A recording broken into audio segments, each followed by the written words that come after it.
Amin. Nah saudara, hari ini saya mau lanjutin sharing saya kemarin. Nah kemarin kita sama-sama belajar bahwa ada 4 kebenaran tentang keintiman. Yang pertama, intim itu adalah hak saudara. Sebagai anak Allah saudara punya hak intim. Makanya orang Kristen, anak Tuhan lahir baru dia memanggil ya Aba ya Bapa. Saudara punya status khusus di dalam Tuhan. Yang kedua saudara, bahkan Tuhan menginginkan keintiman dengan saudara. Tuhan ingin dekat sama saudara, amin. Tuhan ingin bersekutu dengan saudara. Yang berikutnya adalah intim itu butuh kepercayaan. Ya, kita nggak bisa dekat sama orang yang kita nggak percaya. Kita akan was-was dengan dekat dengan orang yang kita nggak tahu hatinya gimana, kita nggak tahu apa yang ada di dalam pikirannya. Kita bahkan nggak tahu saudara orang ini bisa nggak kita percaya. Ada banyak orang-orang ikut Yesus karena mujizat yang dia buat, tapi ayatnya bilang gini, Yesus tidak percaya kepada mereka karena Yesus tahu siapa mereka. Ya, keintiman butuh kepercayaan dan kita harus percaya sama Tuhan. Yang terakhir adalah keintiman menghasilkan kasih. Keintiman dengan Tuhan menghasilkan kasih. Nah saudara, walaupun kita mengerti dan tahu tentang keintiman, tentang kebenaran tentang keintiman, tapi banyak kita nggak intim saudara. Ya setuju ya, banyak kita nggak intim. Kemarin saya ngobrol sama seorang sahabat saya, dia bertanya gini, oke tapi gimana caranya supaya kita intim? Ya, gimana? Soalnya kemarin belum katanya. Gimana caranya supaya kita intim? Saya bergumul saudara, saya berdoa dan Tuhan kasih saya ayat ini saudara. Mari kita baca sama-sama Mazmur 107 ayat 4 sampai ayat yang ke-9 ya. Mazmur 107 ayat yang keempat sampai ayat yang ke-9. Kita mau baca bergantian, saya ayat yang keempat, saudara ke-5, ayat yang ke-9 kita sama-sama. Mazmur 107 ayat 4, demikian firman Tuhan. Ada orang yang mengembara di padang belantara, jalan ke kota, tempat kediaman orang tidak mereka temukan. 5.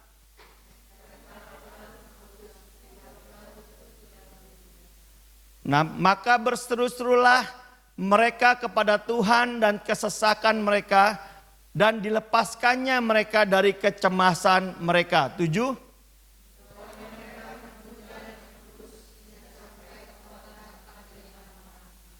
Biarlah mereka bersyukur kepada Tuhan karena kasih setianya, karena perbuatan-perbuatannya yang ajaib terhadap anak-anak manusia. 9 sama-sama. Sebab dipuaskannya jiwa yang dahaga dan jiwa yang lapar dikenyangkannya dengan kebaikan. Yang percaya katakan amin. Nah saudara, waktu saya berdoa, Tuhan gimana ya caranya supaya saya ngalamin keintiman. Nah, Tuhan kasih saya 2 kata, yaitu lapar dan haus saudara. Lapar dan haus akan Tuhan. Lalu ayat ini kalau saudara baca menggambarkan tentang ada seorang yang mengembara di padang belantara. Ya, orang ini mungkin tersesat, saudara-saudara bayangin ada orang jalan di padang gurun, dia jalan udah begitu lama, dia mau cari kota supaya mungkin dia bisa beli makan, dia bisa beli minum, dia bisa beristirahat, tapi dia mencari yang dia ketemu cuma terik matahari yang panas. Saudara pernah ngalamin saudara? Belum pernah? Belum ya, saya juga belum. Tapi saya pernah alamin ini saudara. Satu kali saya ikut camp, kayak boot camp, kayak apa tuh, outbound. Di outbound itu satu kali kita disuruh berangkat pagi-pagi naik ke atas kayak puncak gunung saudara. Dikasih jatah air aqua 1 botol sama coklat, waffle gitu, 1. Jadi dia bilang gini, ingat ya jangan minum sering-sering, jangan makan banyak-banyak. Kenapa? Nanti makan kalau udah bener-bener, sudah betul-betul lapar, minum betul-betul kepepet. Jadi kita naik saudara, ya naik gunung, ya keliling-keliling hutan. Ini bukan padang gurun padahal, hutan masih gak panas. Ya tapi makin lama makin panas, makin lama makin panas, sampai akhirnya kita udah lapar, kita makan satu waffle, dijatain. Waffle terus kita minum. Jalan lagi sampai jam 4 sore saudara. Sampai jam 4 sore, wah itu udah lapar banget. Terus dikasih waktu masak nasi sama sayur 30 menit. Selesai nggak selesai harus makan apa yang udah jadi. Waduh, yang namanya kita nggak pernah masak nasi ya kan. Wah masak terus ada yang ngatur doang, tapi masaknya emang gak bisa. Kamu gini, wah pokoknya seru ribut. Akhirnya 30 menit berlalu saudara, nasinya masih setengah mateng. Ya, sayurnya nggak tahu caurnya kayak apa, hancurnya kayak apa, rasanya kayak apa nggak tahu karena kita banyak yang cowok. Akhirnya kita makan dengan kelaparan, dengan kesal, dengan bersungut-sungut. Kenapa? Karena semua kita udah capek, udah lelah dan segala macam. Tapi satu hal yang saya lihat saudara, makanan yang sangat tidak enak dan nasi yang tidak matang itu habis. Kenapa? Karena lapar dan karena haus. Nah di ayat ini saudara, saya bisa bayangkan ada orang yang mengembara di padang belantara. Dia jalan, dia mau cari kota, dia mau beristirahat, dia mau cari minum. Tapi katanya mereka lapar dan haus, jiwa mereka lemah, lesu di dalam diri mereka.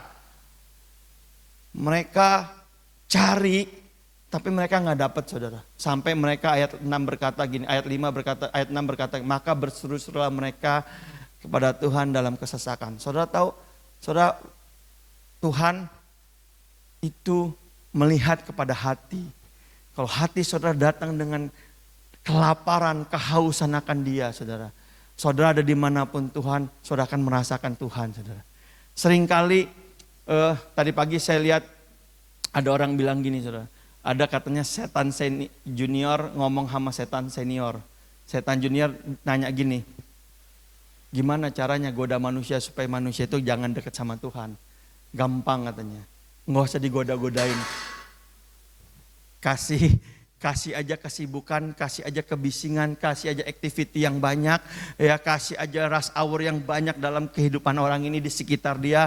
Dia akan, maka manusia itu akan banyak lakukan ini dan itu sampai dia akan melupakan Tuhan, sampai dia tidak mendengar apa yang Tuhan inginkan dalam hidup dia. Saudara, seringkali Tuhan bawa kita ke sebuah tempat yang namanya padang belantara. Kita nggak tahu kita mesti kemana. Kita nggak tahu besok kita mesti ngapain. Apa yang akan terjadi di masa-masa mendatang. Supaya di dalam hati kita tahu kita nggak bisa nentukan apa-apa. Kita nggak bisa lakukan apa-apa. Kita butuh Tuhan. Jiwa kita lemah, lesu. Kita perlu berseru sama Tuhan. Kita perlu break, ambil waktu. Untuk berdiam diri di hadapan Tuhan. Nah ayat ini saudara, saya berdoa dan ayat ini muncul di hati saya. Kalau hari-hari ini saudara dalam pergumulan, dalam padang belantara, ini waktunya saudara kita berseru dengan Tuhan. Berseru sama Tuhan, berseru sama Tuhan. Supaya di tengah-tengah seruan kita mendengar suara Tuhan, kita mendengar direction Tuhan, kita mendapatkan kembali kedekatan kita sama Tuhan. Amin saudara. Saya berdoa saudara. Seringkali kita ada di sebuah situasi yang kaya akan segala-galanya. Banyak resource. Saudara mau dengar yang seperti apa aja saudara. Firman Tuhan saudara bisa baca, saudara bisa cari. Tapi hati yang lapar dan haus itu sulit ditemukan, saudara. Ya, ada banyak orang seperti anak ayam mati di lumbung padi. Ada begitu banyak hal, tapi karena ada begitu banyak kesibukan, ada begitu banyak distraction dalam hidup kita, akhirnya kita nggak dengar suara Tuhan. Mazmur 107 ayat 4. 5, 6 berkata gini saudara, berserulah kepada Dia. Tuhan sedang mencari mereka yang jiwanya lemah lesu, Jiwa yang berkata gini, Tuhan, aku kalau nggak ada Tuhan, aku nggak bisa buat apa-apa. Amin saudara. Yuk punya sikap hati, attitude yang seperti itu. Itu dasar saudara. Lalu ayat berikutnya berkata gini, dibawanyalah mereka jalan yang lurus sehingga sampai ke kota, ke tempat kediaman orang. Biarlah mereka bersyukur kepada Tuhan karena kasih setianya. Karena perbuatan-perbuatannya yang ajaib terhadap anak-anak manusia. Sebab dipuaskannya jiwa yang dahaga dan jiwa yang lapar. Dikenyangkannya dengan kebaikan. Saudara, hal yang kedua, saudara, Tuhan mau kita bersyukur untuk setiap perbuatan-perbuatan ajaib yang Tuhan sudah kerjakan dalam hidup saudara. Jangan pernah lupakan penyertaan Tuhan. Kenapa saudara? Karena waktu saudara bersyukur katanya Tuhan itu bertata atas puji-pujian kita saudara. Jangan anggap remeh ya waktu kita nyanyi. Nyanyi itu ekspresi hati, nyanyi gerak ya. Tadi lagunya gimana?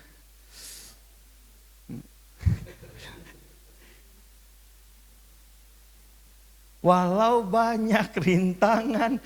Saya gara-gara Gideon posting di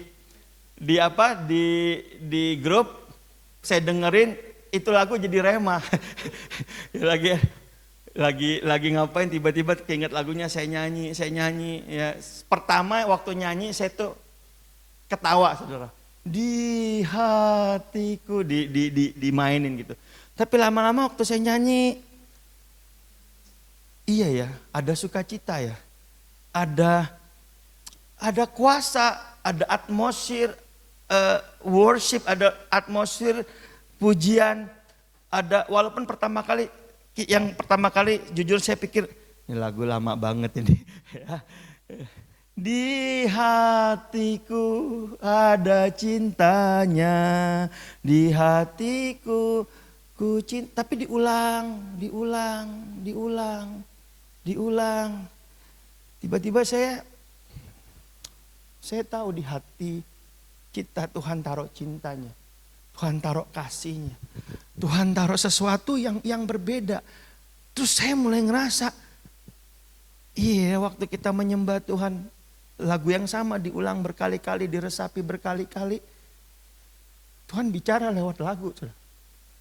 Tuhan bicara bahwa Dia cinta sama kita. Dia taruh kasihnya di dalam hati kita. Waktu kita ngerasa kering kayaknya aduh capek banget Tuhan.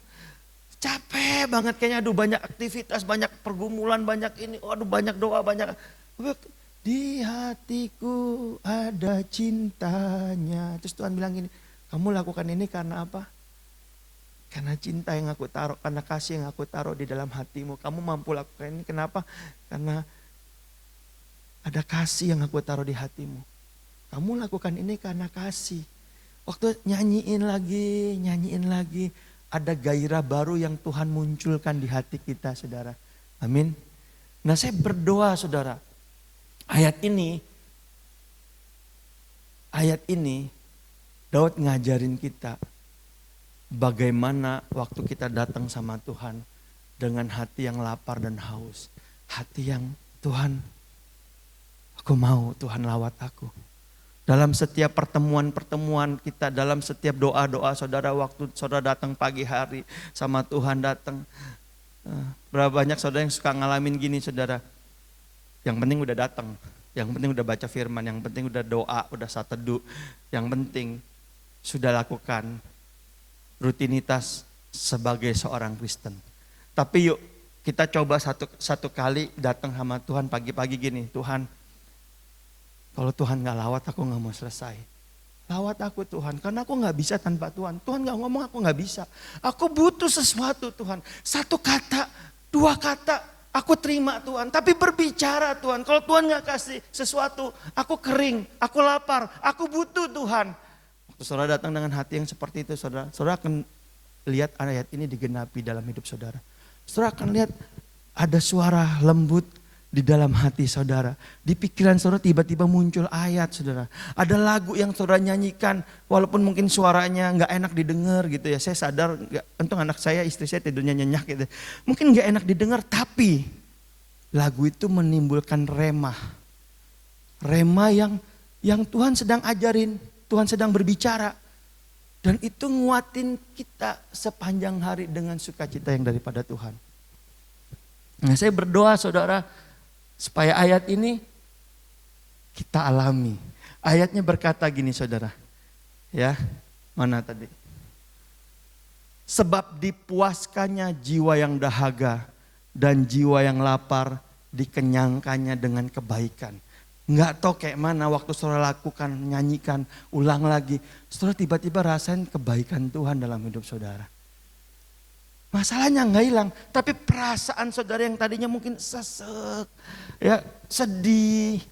Tiba-tiba ada rasa, saudara melihat pertolongan Tuhan, kebaikan Tuhan. Amin saudara. Kayak, oke, masalah nggak selesai, tapi ada kebaikan Tuhan, rasa ada percaya iman bahwa ada tuntunan Tuhan dalam setiap hidup kita. Dan Tuhan mau kita semua ngalamin ini dalam hidup kita saudara. Amin saudara. Nah ya, saya mau kita lanjut. Nah Yohanes 7 ayat 37 sampai 39 ya. Yesus ulangi sebetulnya ayat ini saudara. Dan pada hari-hari terakhir pada puncak perayaan itu Yesus berdiri dan berseru, barang siapa haus, baiklah ia datang kepadaku dan minum. Saudara hanya bisa datang untuk minum kalau saudara haus. Tapi kenyataannya saudara nggak haus pun, saudara bisa datang dan minum. Setuju ya? Tapi perasaan puas yang diberikan berbeda. Betul nggak saudara? Puasnya beda. Kalau saudara betul-betul haus, rasanya dikasih 1 gelas, saudara kurang, ambil lagi di dispenser 2 gelas, ambil lagi di dispenser 3 gelas, apalagi kalau gelasnya gelas kecil. Wah minum lagi, kenapa? Haus. Tapi kalau misalnya nggak haus, saudara datang, dikasih 1 gelas, minum dikit, ditempel, saudara taruh. Kenapa? Nggak haus. Sama saudara. Waktu kita datang sama Tuhan nggak dengan kehausan. Tuhan baru ngomong sedikit, kita udah amin. Wah udah cukup, gue udah dapet. Taulah kira-kira garis besarnya Tuhan tuh mau ngomong ini gitu. Taulah kira-kira garis besarnya ini. Padahal saudara, waktu kita datang dengan kehausan lebih. Bahkan sampai Tuhan udah setelah Tuhan berbicara begitu banyak, kita masih bisa duduk diam, merenungkan ulang, dan setiap perenungan yang kita dapat, Tuhan menambahkan pengetahuan, iman, kekuatan, damai sejahtera, sukacita, terus Tuhan tambahkan. Kenapa?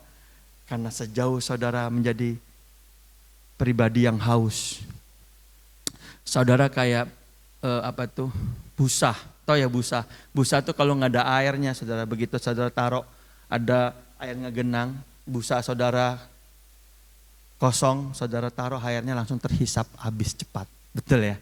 Tapi kalau busanya sudah banyak air, saudara taruh nggak ada air yang terhisap, ada pun nggak banyak.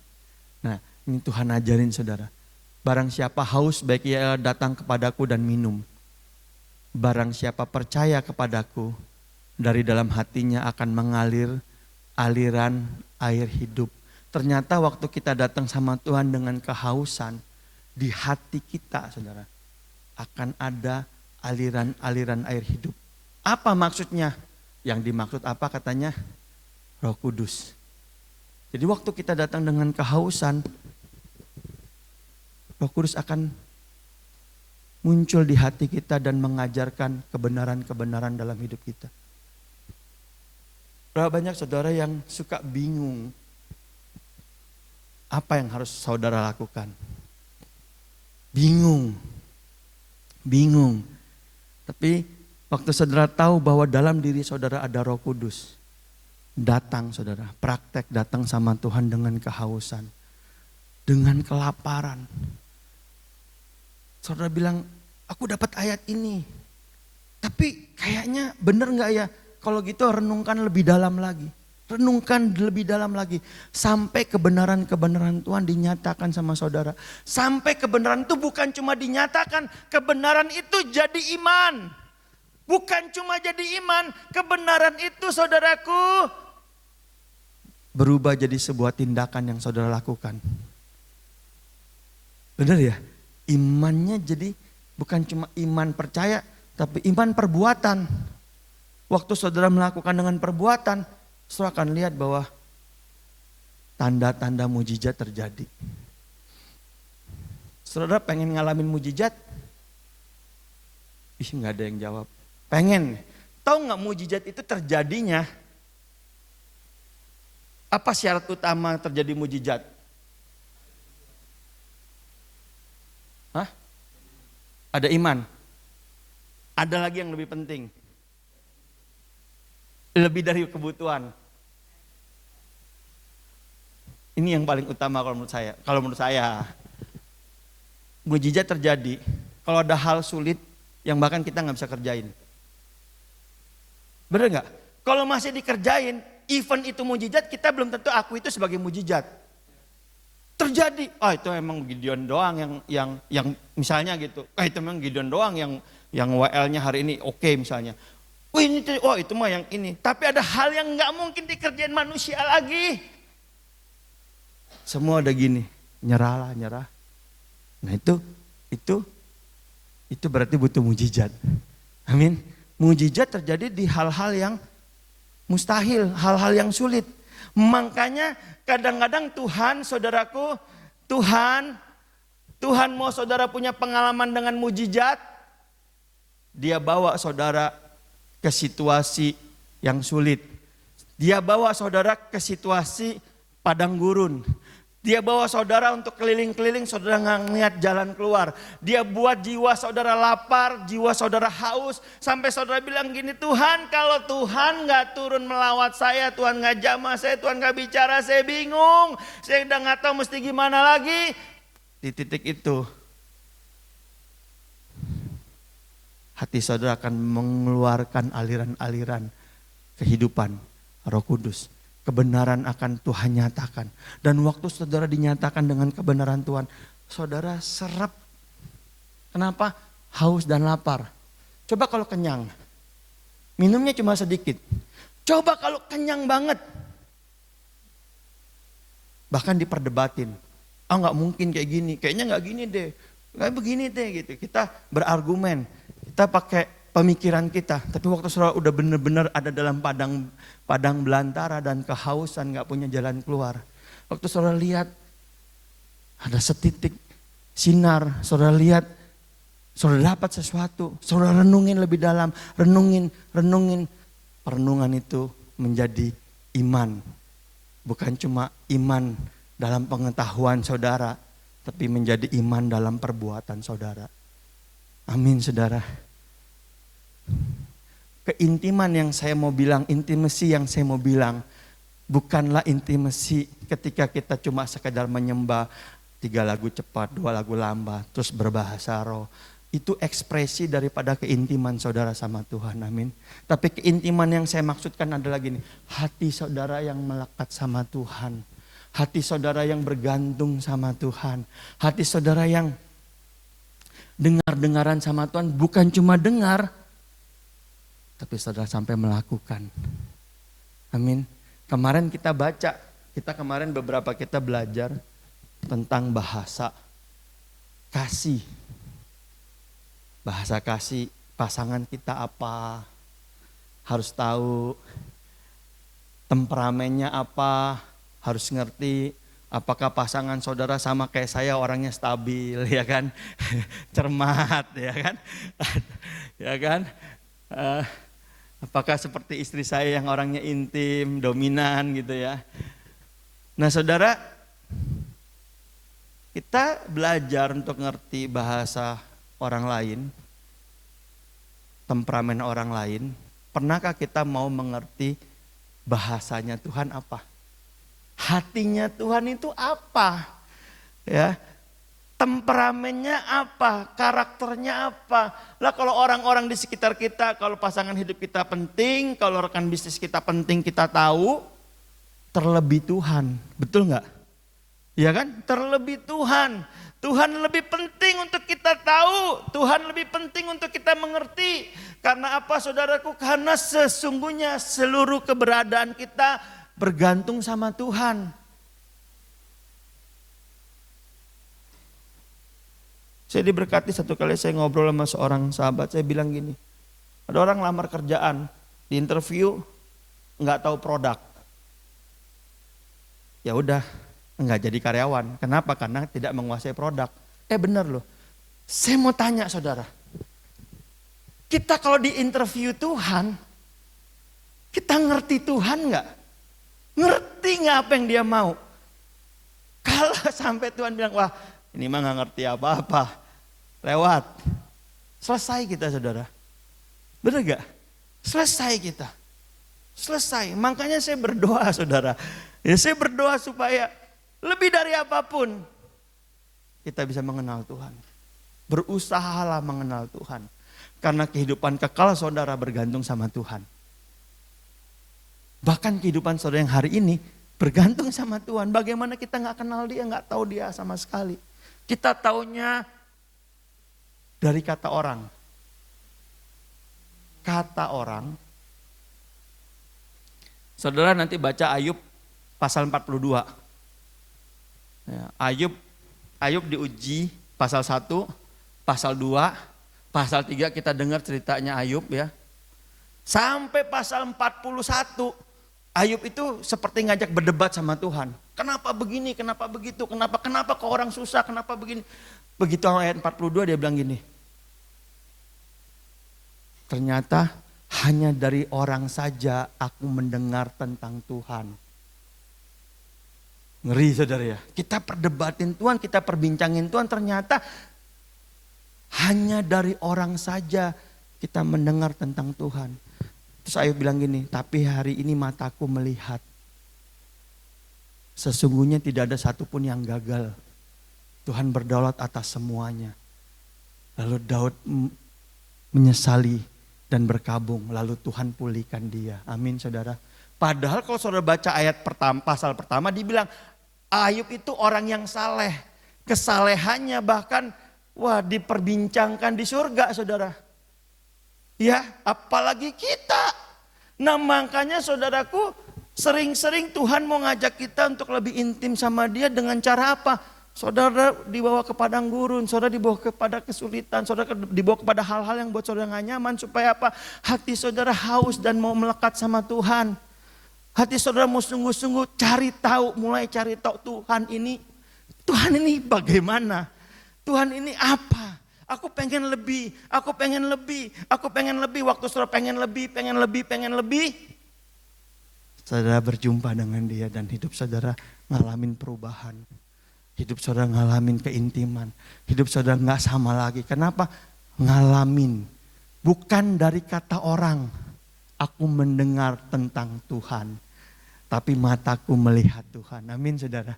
Waktu kita nanti suatu saat kita ngomong sama orang, kita bilang gini, aku sendiri ngalamin Tuhan itu ya dan amin. Aku sendiri ngalamin firman Dia benar. Aku mengalami keadilannya, aku mengalami kebaikannya. Ya, saudara, Tuhan mau bawa kita ngalamin. Karena kita gak bisa cerita tentang Tuhan sebelum kita ngalamin Tuhan. Kita gak bisa bilang betapa baiknya Dia sebelum kita ngalamin. Dan Tuhan sedang pimpin kita pelan-pelan step by step. Kepada hal-hal yang mulia, kepada hal-hal yang dahsyat. Lewat sehari-hari dalam hidup kita. Amin saudara. Haleluya. Tuhan mau kita datang dengan haus. Nah, Yehezkiel 36 ayat 25 sampai 27 berkata gini. Aku akan mencurahkan kepadamu air jernih. Tadi kan Tuhan bilang ya. Ini balik lagi deh. Barang siapa haus baiklah ia datang kepadaku dan minum. Barang siapa percaya kepadaku seperti yang dikatakan oleh kitab suci. Dari dalam hatinya akan mengalir aliran air hidup. Yang dimaksudkannya ialah roh yang akan diterima mereka. Nah Yehezkiel bilang gini. Aku akan mencurahkan kepadamu air jernih yang mentahirkan kamu dari segala kenajisanmu dan dari segala berhala-berhalamu. Aku akan mentahirkan kamu Tuhan mau saudara dikuduskan, amin. Saudara mau disucikan sama Tuhan. Tuhan mau mencurahkan air yang jernih katanya. Supaya apa? Supaya kita hidup kudus dan berkenan. Nah, air ini bicara soal apa saudara? Ketika saudara lahir baru, saudara sudah dikuduskan, saudara sudah disucikan, saudara sudah dilayakan. Makanya jangan sampai saudara datang ke Tuhan dengan hati yang tertuduh. Saudara hari ini adalah anak Allah. Dulu mungkin anak yang lain. Ada dua doang sih pilihannya. Cuma antara Tuhan sama hantu. Ya kan? Kalau dulu saudara anak hantu, sekarang anak Tuhan. Lupakan yang dulu. Karena saudara sekarang sudah beda. Saudara sudah disucikan. Saudara sudah dibeli dengan darah yang mahal. Darah anak domba Allah. Lalu Tuhan bilang gini ayat berikutnya. Kamu akan kuberikan hati yang baru.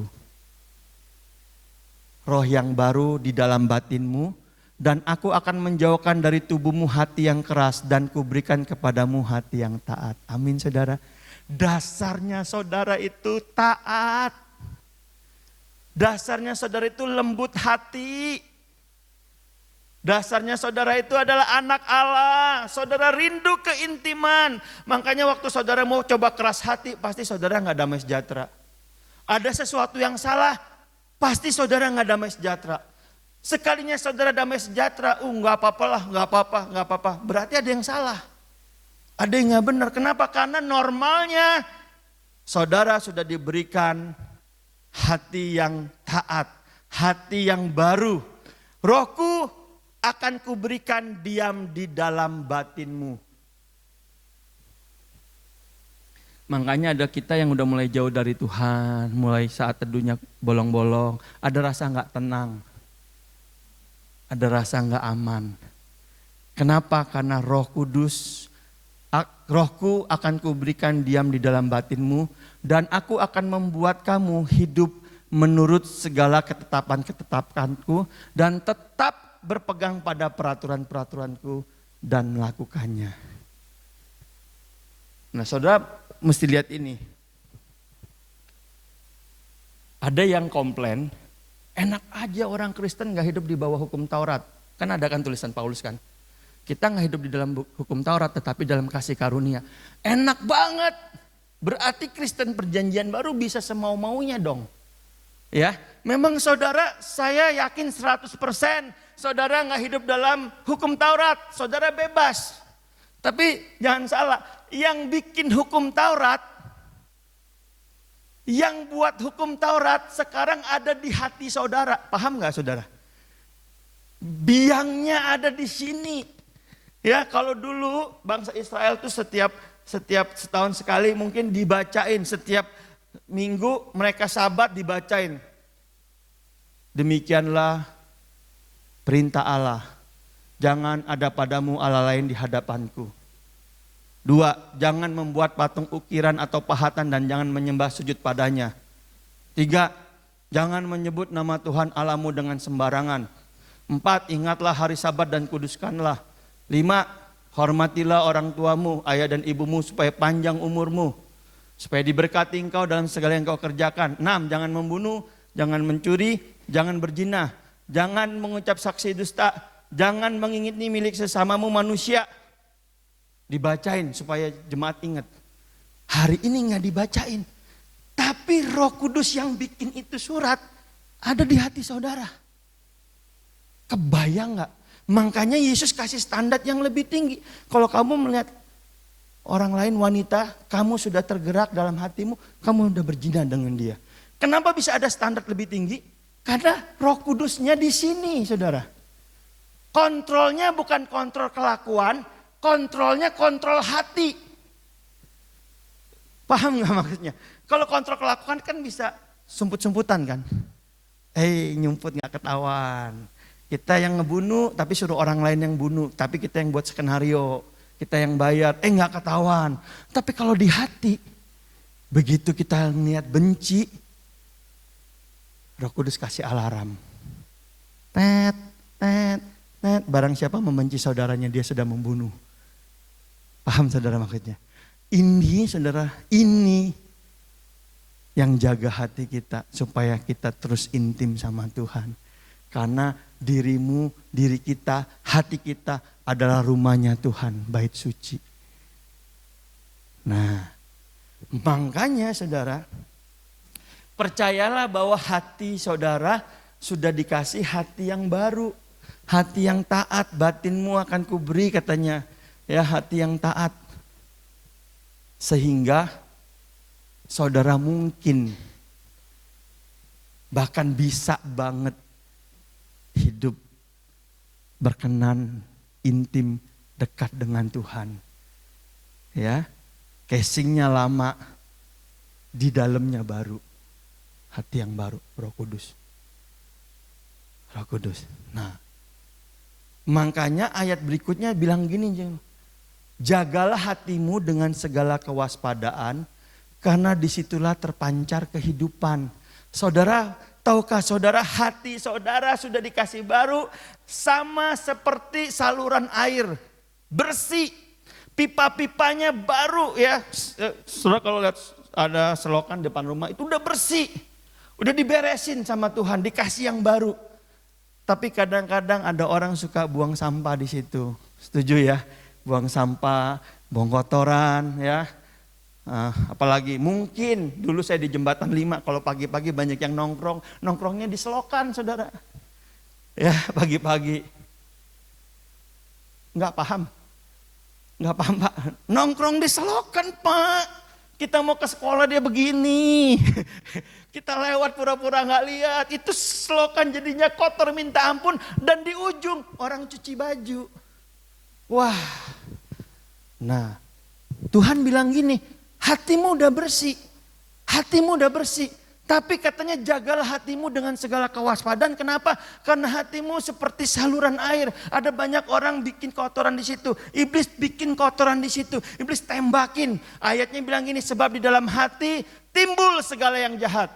Kenajisan, percabulan, kebencian, kemarahan, kepahitan, geram. Semua timbul dan menajiskan orang. Makanya Tuhan bilang ini, jagalah hatimu dengan segala kewaspadaan. Jaga, harus selalu dibersihin.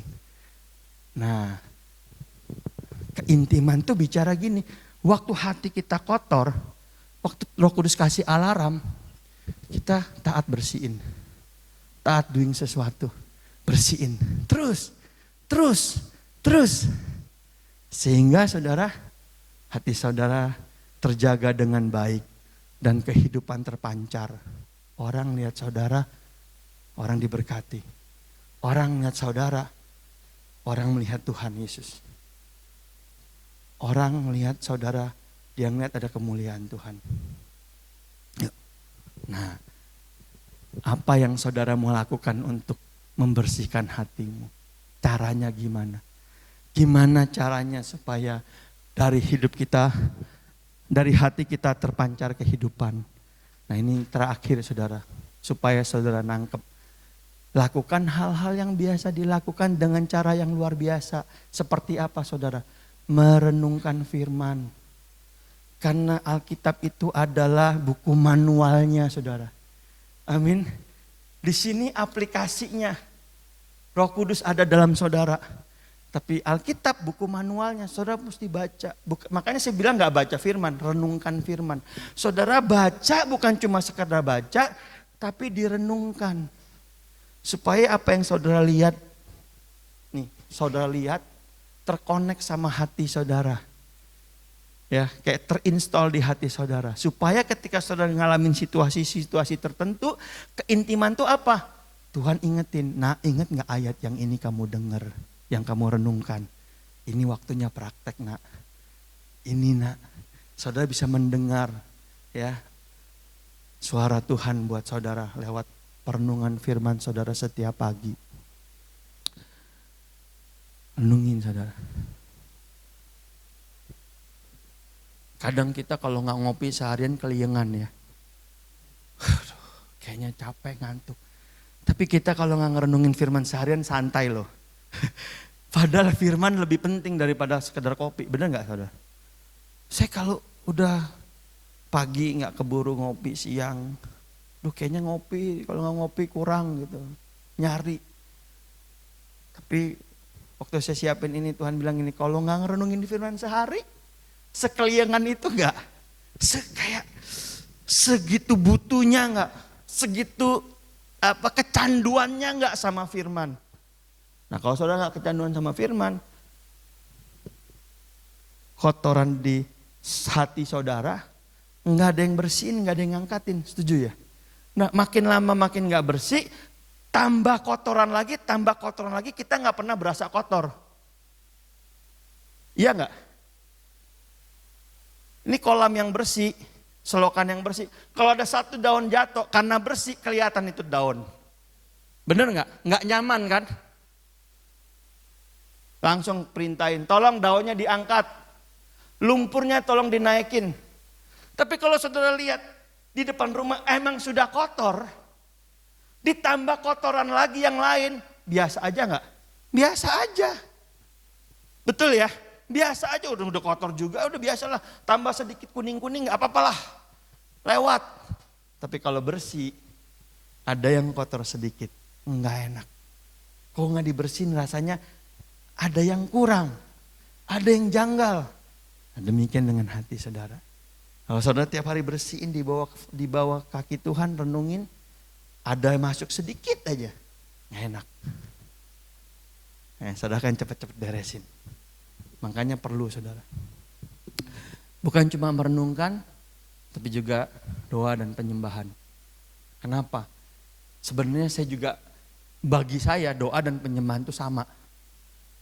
Karena waktu saudara doa, saudara pasti menyembah. Betul ya? Saudara menyembah, doa dan penyembahan sama.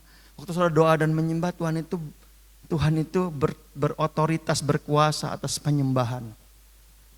Ya, Tuhan itu mengubah atmosfer hati kita waktu nyembah. Tadi saya udah bahas sedikit. Apa lagunya lupa? Walau banyak rintangan. Rema loh, itu gara-gara hari Selasa udah di-upload. Jadi dengar hari Selasa, Rebo, Kemis. Jadi sambil nyetir di hatiku. Udah kesel, hujan, macet. Ada cintanya di hatiku. Ada hadirat Tuhan turun di situ. Ada hadirat Tuhan turun di situ. Jangan anggap remeh waktu saudara melantunkan. Kan kadang-kadang kita suka, bener gak sih kalau lagi ngapain tiba-tiba nyanyi. Ya, kayaknya cuma nyanyi. Tapi saudara tahu di dalam nyanyian saudara ada kuasa. Ada kuasa. Nah, yuk praktek. Nah, terakhir saya mau sharing soal puasa. Mari kita jadikan puasa sebagai gaya hidup. Enggak dibilang terserah saudara mau kapan aturnya, tapi perlu ada waktu. Kenapa? Karena seperti yang tadi saya ngomong, dunia ini dibuat begitu banyak kegiatan activity, masalah demi masalah, kegiatan, sampai kita perlu ambil waktu untuk sabat. Sabat itu gini, berhenti beraktiviti seperti biasanya, ambil waktu untuk benar-benar bersama Tuhan. Puasa yang saya maksud bukan cuma nggak makan saudara, diet juga nggak makan saudara. Tapi waktu kita ambil waktu, benar-benar kasih waktu buat Tuhan. Bikin jurnal, catat, sambil ngelakuin hal-hal yang saudara sukai. Ya, sambil renungin kebaikan Tuhan, bikin jurnal. Itu kayak merefresh. Lagi buat yang aktivitinya padat. Tuhan aja kerja 6 hari, hari ke-7 dia istirahat. Kita lebih dari Tuhan. Kerja sebulan gak ada waktu untuk sabat. Sabat maksudnya ambil waktu untuk duduk tenang. Menikmati kemurahan Tuhan, kebaikan Tuhan, merefleksi diri, merenung, bikin apalagi yang mau kita kerjain things to do di dalam hadirat Tuhan. Dapat hikmat-hikmat dan pewahyuan yang baru, ya, kenal Tuhan, apa yang mesti lakuin sambil kita berdoa, Tuhan, aku masih ada masalah ini, Tuhan lagi ngajarin apa lewat semua ini, pelan, terus konsisten, saudara akan dapetin keintiman sama Tuhan. Saudara akan dapetin sesuatu. Tuhan akan kasih highlight hal-hal yang perlu saudara soroti, saudara perlu beresin, saudara perlu kerjakan. Sehingga habis saudara puasa, habis saudara sabat, keefektivitasan saudara, keefisienan saudara bersama dalam mengerjakan banyak hal akan jauh lebih meningkat. Kenapa? Karena ada Tuhan di situ, ada intervensi Tuhan di situ. Daud tulis gini, ketika aku berpuasa, doa kembali timbul di dalam hatiku. Ada masanya Daud ngalamin kesesakan sampai dia nggak tahu lagi mesti ngapain. Apa yang Daud lakukan? Dia ambil puasa, dan waktu dia ambil puasa katanya doa-doa timbul lagi. Ada passion, ada pengharapan, ya. Ada kembali gairah untuk berdoa sama Tuhan. Waktu dia puasa, berharap sama Tuhan. Amin. Nah, saya rindu saudara kita praktekin sama-sama kebenaran yang sederhana ini. Nah, saya udah selesai saudara. Mari kita datang sama Tuhan hari ini. Mari kita praktekin sama-sama keintiman dengan Dia, saudara. Hurala basyadikara.